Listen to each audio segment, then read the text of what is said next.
Hello, Stacy. Welcome to the show. Thank you for being here. Thank you for having me. I stumbled upon your Instagram quite a while ago, and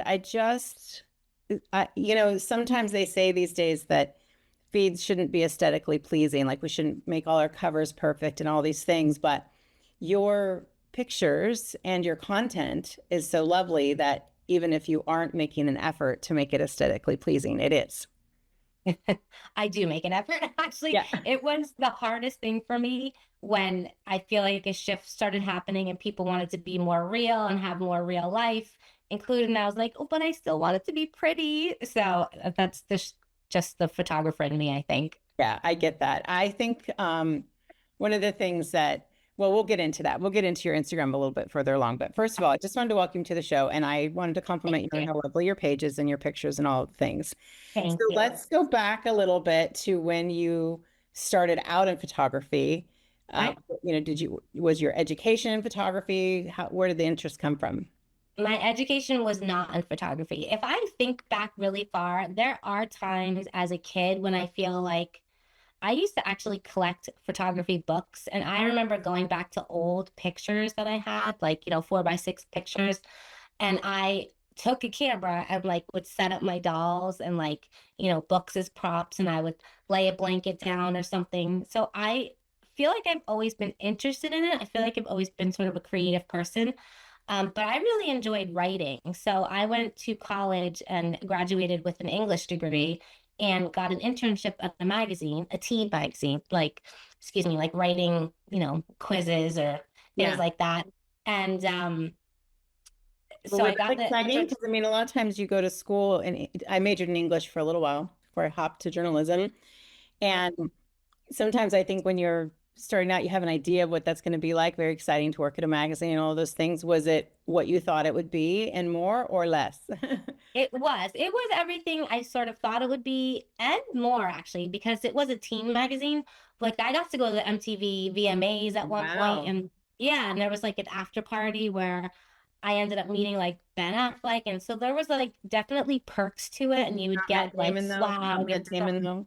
No, Yeah. no, and I swear, if I tell you this story, I'm so embarrassed about how I even like because I had been obsessed with him for so long, and With this was Ben? around the time. Yes, Okay. yeah, It's funny because long they time say ago. you're either a Ben girl or a Matt girl. That's what they used to say back in the day. We're talking about Ben Affleck and Matt Damon from Good Will Hunting, right? I'm a Matt girl. Yes, You're saying you're a Ben girl. Okay. So tell me the story. yeah, yeah. I mean, I was into like, I mean, do you remember his movies like Jay and Silent Bob, like all those Oh, yeah. older movies? Kevin Smith, right? Yes, I tapped him on the shoulder and I said something really stupid like, "Where's Silent Bob?" or something like that, and he was like patted me on the shoulder, like, you're sweet, kind of. And I don't know, it was cool though. So there were definitely perks to it, like. Sure. I think I said you get swag, like freebies. There was like makeup and stuff like that. Really cool stuff. And I got to interview people too, which I really enjoyed, and like writing stories. And then there was even a point. So I got hired at that magazine, which was a print magazine. And then I moved over to a different magazine, and this one was online. And so I got to talk to like more real life girls. And I really did enjoy it. It was a fun time. I got to meet a lot of people. I got to do things that I never thought I would do. And then that company folded, went under. I'm not sure what the right words are. But I was pregnant at that point. I had got married. I was pregnant. So it kind of, everything kind of just stopped. Right. I became a mom and I was like, okay, what do I do now? Right. What do you do now? Well, and that's, I mean, I think a lot of us face that, right? Different times. Yes. So then the, how long were you at the magazines? And what year was this approximately? Oh my gosh. I graduated. So I graduated to high school in 95. So it would have been like 1999, like 2000-ish. And Mhm. I would say for like 4 or 5 years, so maybe like 2 years at the one and 2.5 years at the other. Um, and then I was a mom. I might be getting that timing right because I'm trying to remember. So my oldest daughter just turned 22. So if that timing lines up, it's right About around there. 93 then. About Okay. 93 then. Yeah. Is that right? Okay. No, no, it would be 2003, right? 2003. Yeah. I'm like, yeah. That sounds Perfect. perfect. Math is not my thing. Words are my thing. Uh, Clearly not mine either. You know what? It's so funny too. Like I think I liked writing so much and I like being behind the camera so much because I don't have to be the front person. Like I don't have to be the one talking. I find talking sometimes I'd rather write everything out. So Yeah. we'll see. When you found out the magazine was folding, for lack of a better term, was that a huge disappointment? Did it seem like time to pivot? Do you feel like you learned what you could there? I mean, I felt like I learned what I could, but I was scared because this was my first baby, and I'm like, oh my God, I don't have a job anymore. Literally, what am I going to do? Hmm. So it was a scary time, and I kind of like worked a bunch of different part-time jobs, and I was thankful to be able to be home and like raising her. Because if I look back, I don't know what I would have done if I Right. kept working. Maybe I would have quit anyway. Hmm. But that is sort of when I fell in love with photography. Like so many moms, you have a baby and you want to literally freeze time. Like I Yeah. wanted to capture everything that she did, her first smile, her first steps, like her sleeping, everything, first foods. So that was when I really discovered my love for it. Well, let's take a break. We'll end there and then come back and get to that part of your story. We'll be back in just a moment.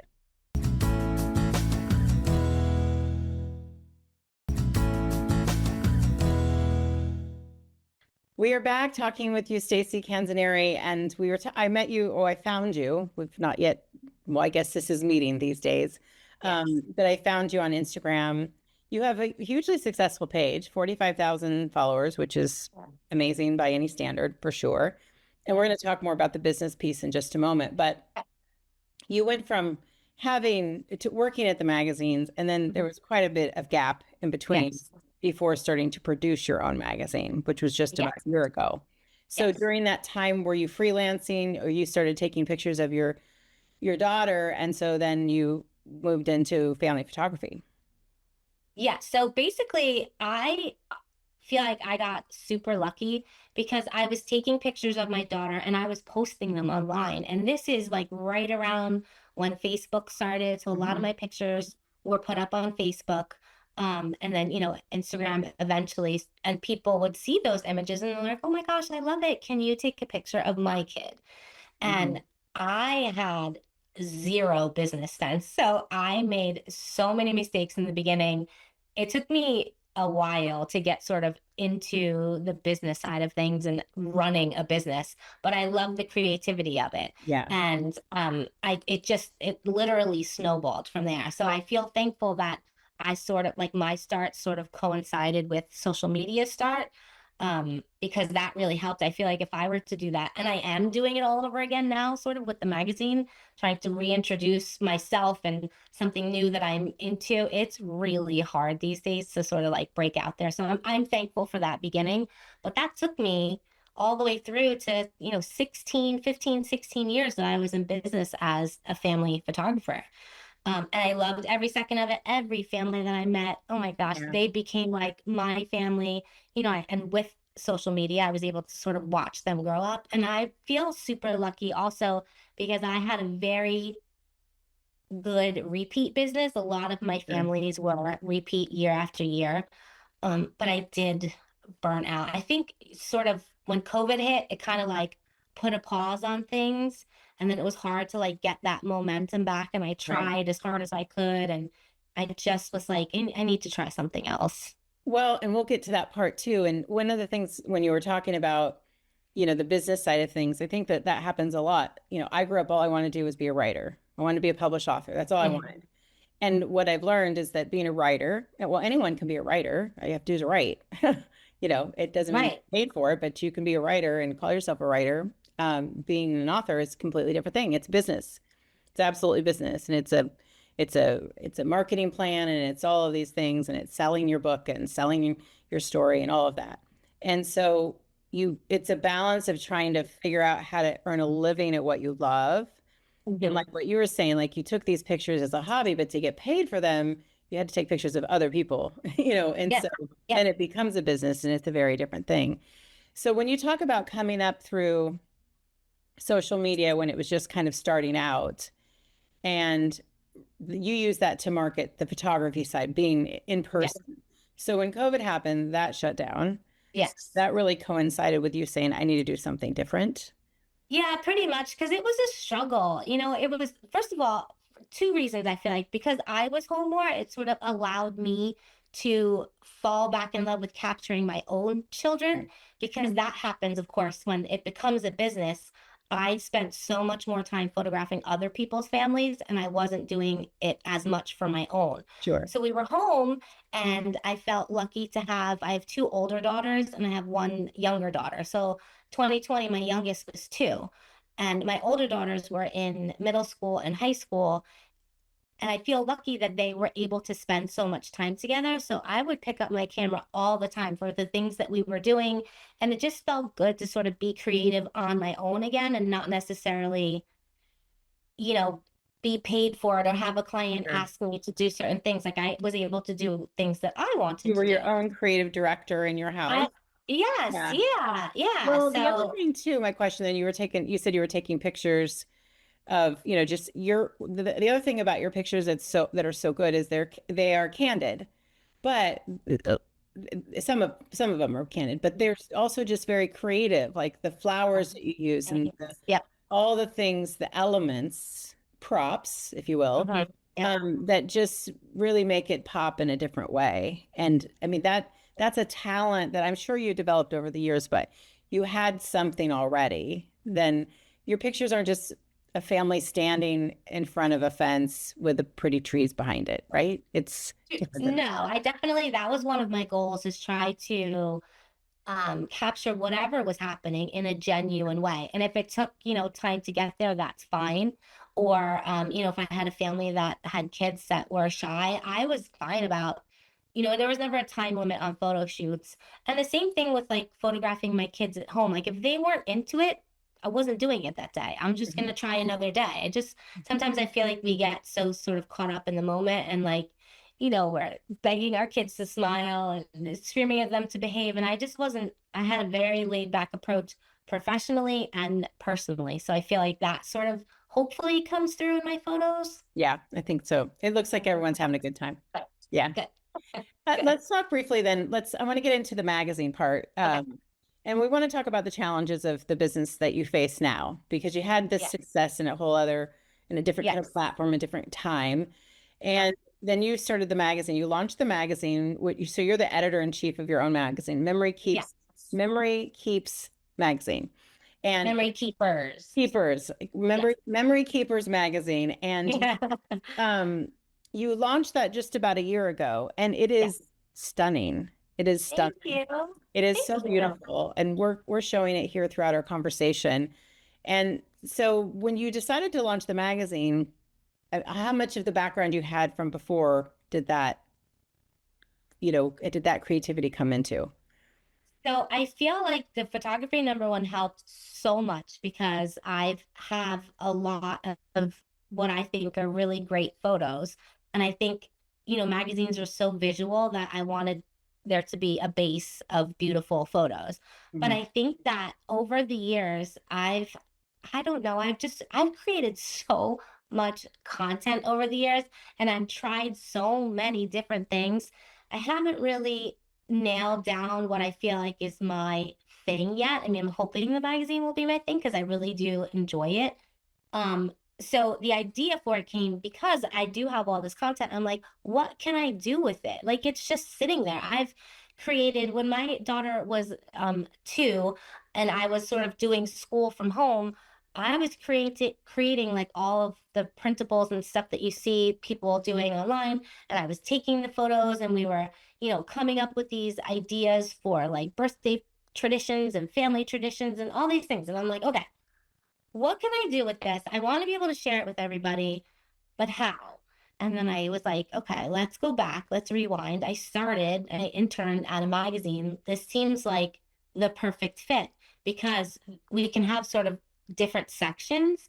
In a business, I guess maybe some people hear it a lot, but I feel like I hear it a lot as niche down. Is that even the Yeah. right way to say Yeah. it? Like have one specific focus. And I'm like, but I love so many things. Yes. So a Yeah. magazine seemed like the perfect fit to kind of corral all those things together and share it with everybody. And what I also feel like too is because I do it every other month. And because I do it every other month, it's like fresh stuff every other month. It's like I'm not getting bored of what I'm putting out there and creating and stuff. Yeah, and I think too, I mean, if you can figure out, I say this a lot on the show, how to do something you love and get paid for it and still love it. That's good. It's Mhm. always a good thing.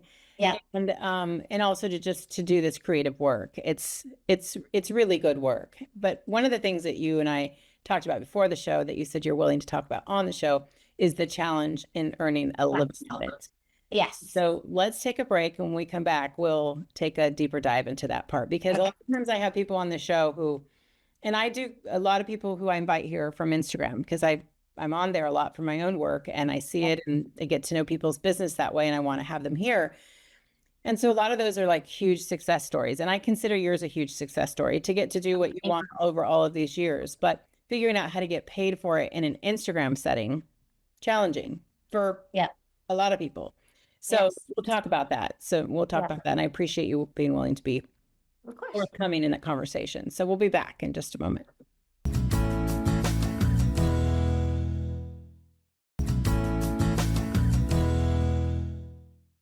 Okay, we are back talking with you, Stacy, about the success you've had over the years, what led you into photography, photographing families, as happened with so many people in small business. It didn't go so well during 2020, during COVID. I mean, how do you take family pictures? That was tough to Right. do.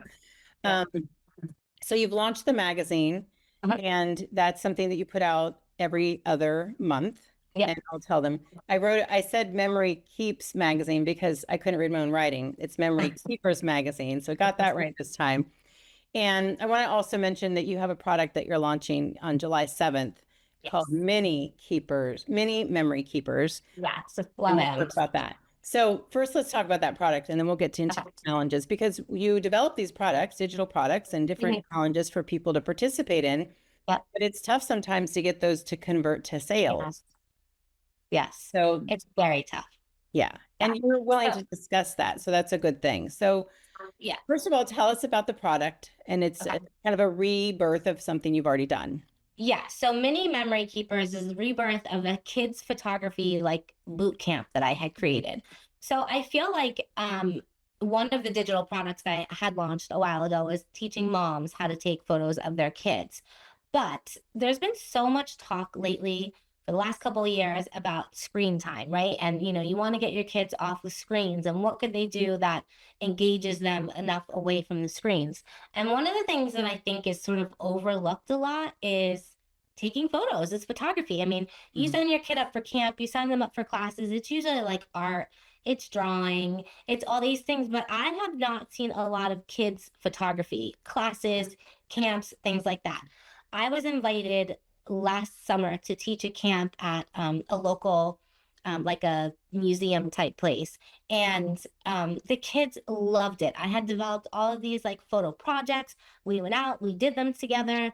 So I kind of want to relaunch and turn this into a product that moms and kids can really do together. I feel like if they're older, obviously they could do it on their own. Now, when I say screens, obviously there is a little bit of screens because if I'm doing it as a digital thing, like Yeah. you need to be able to watch the videos or download the things. So there is an element of some screens, but I feel like it's also It's getting learning. It's learning. it's Yeah. learning and it's getting them out into the world. So maybe they're downloading a photo project and they're taking it out. And, one of the projects that I have is like a day in the life. So they're photographing their whole entire day or a scavenger hunt. Or another one would be like finding the alphabet. So go outside and photograph things that start with the letter of, each letter of the So alphabet. smart. And it's so fun too because what I like about that idea is kids are just kids for a little bit of time and then Yes. they're not. And so to get to see something through their lens, literal, Mm-hmm. how they see Yes. their day in their life, like what the mom Yeah. might or dad might take a picture of would look very different for a Right. day in that child's life than what the child would see. Yes. I I mean, think it's an awesome way for parents to connect with their kids too, yes, because like you're saying, if it's from a kid's point of view, so you take the photos, whether it's on a phone or it's on like a kid-friendly right. camera, or iPad, whatever, then you come back and you have a conversation about it and it just sparks more creativity and confidence. And I even would love, I mean, I would love to have this like, you know, in a space, like an actual physical space one day, but like at the end of this sort of camp or class is to have like an art exhibit where like we print your pictures and people could come and walk through and see them and they can talk about it. I don't know. It's just You can one of absolutely the do things. that. You can absolutely Yeah. do that. And you can probably get it sponsored too. We got to talk after this. Okay. So, but to get to have those, I think that, and that's the other thing too. Let's talk about the business side of things. Okay. There are businesses where you live that would want to sponsor you doing that project because they say yes to a lot of things. And I still think sports are important and Hmm. theater and sponsoring this and sponsoring that. And those are the things they say yes to again and again. When you can walk in with a one sheet and a pitch with an idea with your gorgeous pictures to say, would you like to help support this? And you can go to your local museum and say, would you like to have this exhibit? I've done this and it's Okay. very doable. You are so talented. So these are the things that I want entrepreneurs to know the possibilities of their talent. And sometimes, like you were saying off camera, that what I don't know that this is that interesting. I don't know that I have a story. And I'm telling you that you do. And I think if I have a superpower, it's knowing what someone's story is and how to help them share it. And so I just want you to feel encouraged today that while you are having a hard time with digital product sales through Instagram, there are Yeah. 75 other ways that you Sure. can earn a living and get your story out there. And it's not just about the money, it's about serving your community with something new that kids in your community can do. And people will say yes to that. They will say yes I to hope. Yeah, I think a lot of it, and I'm sure so many people experience this, is like I have so many interests. yeah. It's hard to know which one to run with. And Yeah. I've sort of run with a bunch of them. Like I mentioned, I taught an online Yeah. course for moms how to take pictures. I've done that in person. I've tried to, these photo challenges that I've done, I've tried to monetize. And sometimes it goes well, sometimes it doesn't. Most of the time it's my fault because I'm not the best salesperson. And I know you have to be out there every day hustling on Instagram. You got to be in front of people all the time. And Well, if you want to do it on Instagram, yeah, but if there's you want to do it, yeah. Instagram's great, and you've had huge success in terms of your followership.